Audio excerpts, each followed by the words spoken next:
Hello, loves, and welcome to my channel. My name is Keisha, and I'm here to present the key to unlock a better you, a better me, a better us. Today, we will be discussing a different perspective of how to look at change and how to handle it.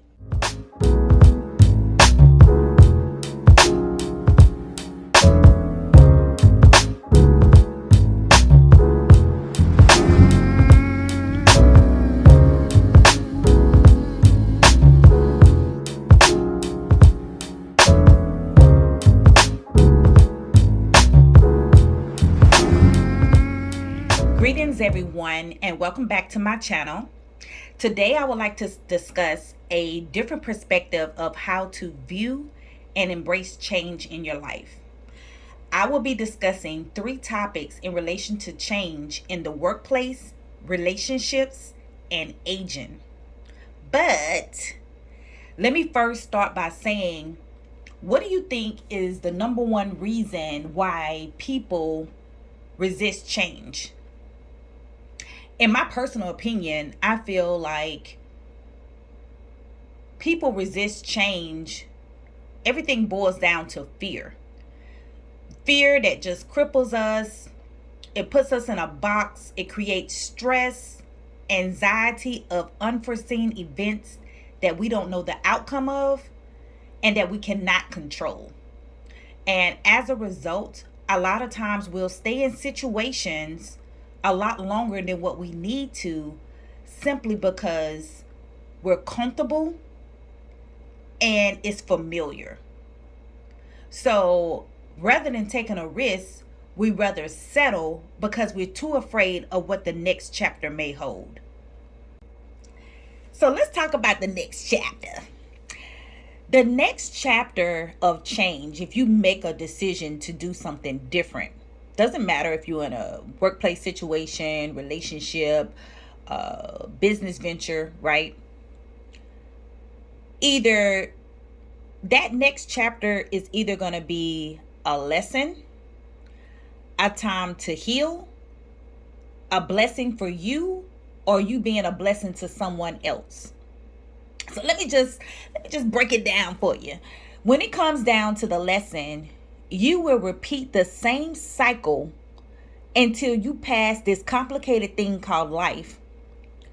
And it's something that you may need to learn about yourself, and you will be continuously challenged with the same test by different people until you change something within yourself to change your circumstances. Example, you ever have people, or you do something where, like, oh my goodness, I keep getting the same type of, attracting the same type of guy or the same type of female. It's because you haven't learned a lesson. It's not necessarily that the male or the female need to change, right? It may be something within you that need to change what you attract. The second situation, when it comes down to a time to heal, your next chapter, you could be constantly triggered. So you are forced to see what you're running away from, consciously or unconsciously, whether it's from childhood trauma or toxic situations. So you will constantly be tested or triggered, so that way you'll be forced to heal and just try to deal with whatever you need to deal with appropriately. The third thing is being a blessing. So when it comes down to being a blessing, either you're going to be a blessing to somebody, or either somebody's going to be a blessing to you. And what I mean by that is, either you might be in a situation where you run into somebody, you meet new people, you're teaching them about patience, how to love, how to experience joy, or vice versa. They may be teaching you those things. But regardless of the fact, when you open up your next chapter, it's imperative that you know that one of those things would probably transpire, and just having that open mind to be like, hey, what am I here to learn? Who am I here to teach? Or what do I need to change about myself to be a better individual? A very wise person shared with me a powerful quote that I actually never heard it before. It was so deep. I was like, they had to repeat it to me like two, three times because I was like, I wasn't getting it. So as you listen to me speak, I plan to repeat it at least twice for the people in the back because this quote is so um impactful, especially when it comes, and it's very fitting for if you're trying to determine, is it time to change in the workplace, right? Is it time to make a change? Okay, so the quote is, and I'm gonna say it slow: when you are needed but not wanted, that is where you need to be. And when you are wanted but not needed, that is when it's time to leave. Okay, so let me say it again for the people in the back. When you are needed but not wanted, that is where you need to be. And when you are wanted but not needed, that is when it's time to leave. So let me break it down. So the first part is when you are needed but not wanted, that's where you need to be. So I personally believe that we all go through things by the Most High's design, right? Either you need to learn a lesson, heal, or be a blessing, or be a blessing to someone else. You have a specific time frame that people come into your life. You go through various circumstances, whether you're teaching somebody how to do something or you're learning the lesson. And sometimes if you stay too long and you're complacent, then you're going to either get displaced, laid off, whatever the case may be. So let's look at a negative example, and I'm also going to look at a positive example. So let's just say you have, and how this quote kind of relates to that. Let's just say you have a narcissistic boss. You have messy employees that's plotting against your demise. They may be telling lies on you. Some of them try to trigger you to get you out of your character. And the reason why you're needed, although you're not wanted, and you need to, but that's where you need to be, is because you have something in you. It's not what's on you, it's what's in you, right? So you have a light so powerful. You're very positive, you passionate, you love people, you have a good character, you bought your business, you own your game, you know what I'm saying? You handling your business. And it's something, you're in that place or in that space. You're there to touch someone, or to, whether it's someone or it can be more than one person, to show them that it's still some good people in this cruel world that still exists. It's something that you need to teach them. You don't stoop down to their character because they're acting out of character. Instead, you be that light. You be that beacon of light where you can let them know that, hey, there's still good people that exist at the end of the day, right? So you're there for a reason, not necessarily for the entire season. Okay, so you're needed in that workplace because it's so toxic, and you are that individual that may have to go through hell and back in order to maybe change the different mindsets to show people that it's other paths in life that they can go down that's actually different than where they're currently at. On the opposite spectrum, let's just say you have someone that's triggering you, and they're constantly trying to get you out of character, get you off balance, get you off kilter, steal your joy. They just all in it. You could look at it as this perspective. You may be there, and a lot of times I have been in situations like this at a job, and I'll be like praying that the other individual changes. But maybe then I started thinking, well, maybe it's not the other individual that necessarily need to change. It might be me. And I learned a huge lesson from that, because I actually was appreciative of that situation, because I learned patience And I learned not to pop off at my mouth because everything does not constitute a response. But when you pop off at the mouth, a lot of times you're putting your business, you're putting your livelihood on the line. And it may be just something that you need to learn in life in order for you to go to the next level, as far as passing that test, that you don't need to say something. It's something in that experience why you constantly triggered, because it's something that you need to learn, that you need to control within yourself. So keep that in mind. We have to easily control our emotions because it can easily escalate. You pop off at the mouth, next thing you know, the other individual pop off the mouth. You go ahead and get them that 3-piece Bojangles upside their darn head. Pull out a can of whoop ass mashed potatoes and gravy, dirty rice, doggone green beans. And now you got somebody that's even more crazy than you, mad, go to the car, break out with the Popeyes. They got the weapons of mass destruction, and it's not even worth it. Charges, it could end up being in a place where you lose your job, lose your business, being sued. It's not even worth it. So sometime once you have when you're triggered, a lot of times learning that patience and learning when to speak and versus not to speak and give certain things energy, it can actually save certain things as far as transpiring in the future. It may be just a lesson from that you need to master. And once you start to gain that control of that one thing that you need to work on, then you know that, oh, I got this under control. Then you know it's time to leave. That's when it goes to the second part of the saying, when you are wanted but not needed, that's when it's time to leave. You don't learn the lesson.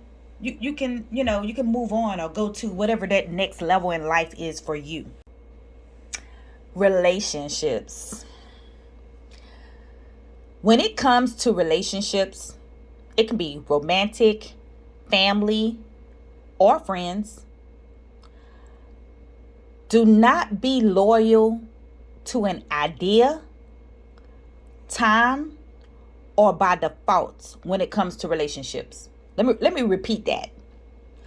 Do not be loyal to an idea, time, or by default when it comes to relationships. So oftentimes we are loyal to ideas. And what I mean by that is if we're in especially romantic relationships, right? Everything in the beginning, let's just say the honeymoon stage, it's all good. You have so many great memories. And at the end of the day, it's almost like you're chasing that first high of how it used to be. And we'll stay in these situations, in these relationships for periods of time longer than what we need to, because we're loyal to hoping, wishing, we're loyal to the fantasy of how it used to be. And we end up wasting years and years of being unhappy, not even looking at the reality of what's really going on in the relationship. And you still focusing on year 1 and you're in year 7. And it's like, it's not going to be how it used to be. Certain things change, right? So when it comes down to being loyal to the idea, look at what your current situation is. Do a snapshot of what it is now. A lot of times, if you take away, let's just say, the superficial things, would you still be there? If you take away sex, would the relationship still be what you think it is? When you take away, let's just say, it could be a variety of different things. Everything is different for everybody. But when you take away those certain things about people, would it still be the same? Would the substance still be there? Or would it not? Time. A lot of times when it comes to relationships for romantic, family, or friends, because we have spent so much time investing in individuals, whether it's money, time, just, we will sacrifice our happiness, self-respect, being degraded, not appreciated, not being loved, tolerate cheating, abuse on all levels, simply because you invested 12 years, 15 years with a romantic partner, or somebody you've been knowing for years and years. And so you stay in those relationships longer than what you need to, because you feel like you have invested so much. If the situation is toxic and you need to change, then really start evaluating what makes you happy and putting your needs first. The third thing is by default. When it comes to, and what I mean by that is, when it comes to those family and friends, little Ray Ray from the block, you got Shaniqua, who when you was younger, you was being bullied. She was the friend to help you fight, or stood up for you, whatever the case may be. People who've been down for you for years. As we get older, we change and they change, and it's okay to know that our interests, our desires, our aspirations, we're different, and we make different choices in our lives, as well as going different paths. And so we grow out of the same people, places, and things. And it's okay to change. It's not necessarily saying you being mean or nasty, but it's okay to shy away from those situations because it no longer serves us. Last but not least, my final topic is age. Have you ever seen on social media, Facebook, Instagram, where some people just get depressed or have the highest anxiety because they are reaching one of the milestones in their life? They're 30, 35, 40, 45. Hunty, okay? Shout out to Miss Heavy, for dropping a jewel on me. I was speaking to one of my girlfriends, and this topic came up, and she was like, when it comes down to aging, and I thought this was so powerful. She was like, when it comes down to aging, you're not getting older, you're getting brand new every day. I'm like, what? She's like, yeah, you're getting brand new every day. I'm like, that is so powerful. And it's actually a true statement, because when you look back a year ago, 3 years ago, 5 years ago, 10 years ago, that is the old version of yourself. We constantly evolve every day. I don't care if you 133 years old and you shaking, trying to eat your doggone corn. You still brand new, because you are constantly, waking up, shedding skin, just being the new version of you every day. So there's no need to get depressed. And so what if you got a couple of salt and pepper hairs growing out your scalp? That just means you got some flavor. Aging is a blessing. It is something that we should embrace, face it, celebrate it. And with it comes a beautiful gift called wisdom. And it's something that nobody could ever take away from anybody. I think it's one of the most beautiful things to be in a situation where you are aging so gracefully, right? So, and the way, my final thoughts is, when you embrace change, you embrace it by stepping out on faith and trusting that you're going to be just fine. And at the end of the day, I hope this message was an inspiration as we assist and build one another up in the key to unlocking a better you, a better me, a better us. And take care.